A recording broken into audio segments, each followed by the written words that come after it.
Dice la Biblia, la palabra escrita de Dios, en el Evangelio de Mateo, capítulo 4 y versículo 8 al versículo 11.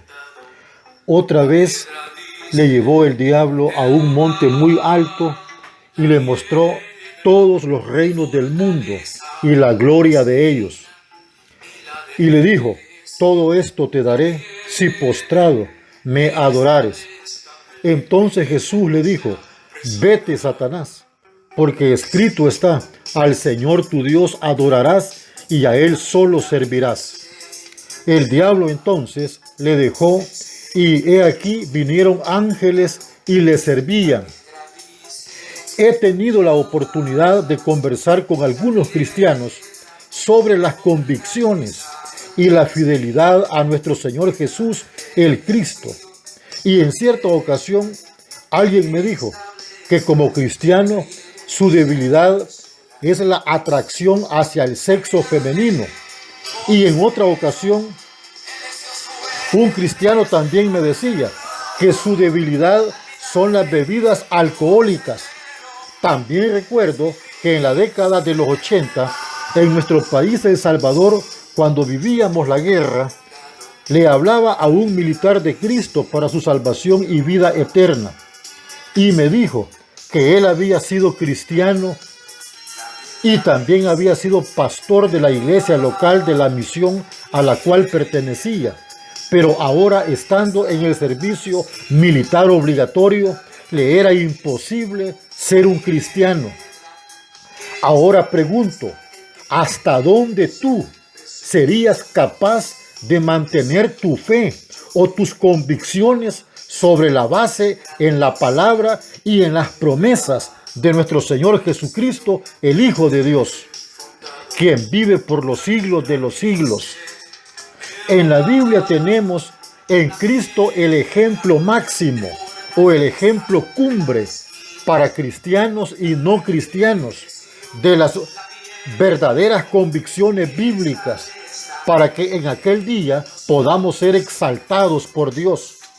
En el Evangelio de Mateo, capítulo 4, y en el versículo 8 al versículo 11, en donde he leído, se nos relata que Jesús fue llevado por el Espíritu al desierto para ser tentado por el diablo.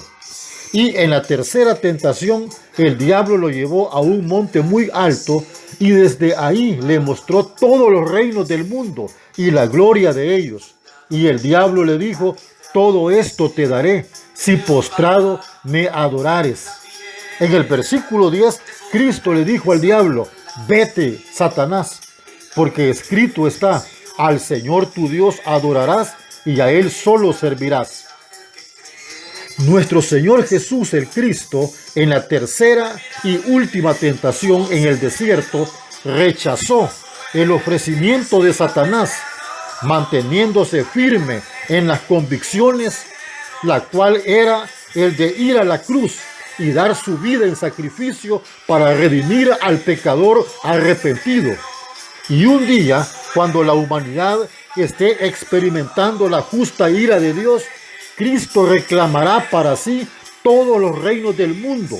En el libro de Apocalipsis, en el capítulo 11 y versículo 15, dice: el séptimo ángel tocó la trompeta y hubo grandes voces en el cielo que decían: los reinos del mundo han venido a ser de nuestro Señor y de su Cristo, y Él reinará por los siglos de los siglos.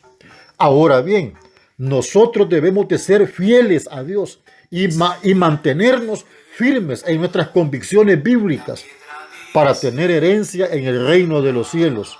En el Evangelio de Lucas, en el capítulo 12 y versículo 8, dice: os digo que todo aquel que me confesare delante de los hombres, también el Hijo del Hombre le confesará delante de los ángeles de Dios.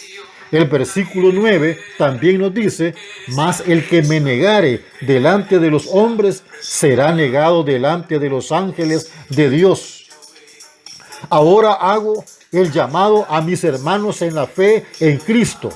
Afirmémonos, Afirmemos nuestras convicciones en la palabra de Dios.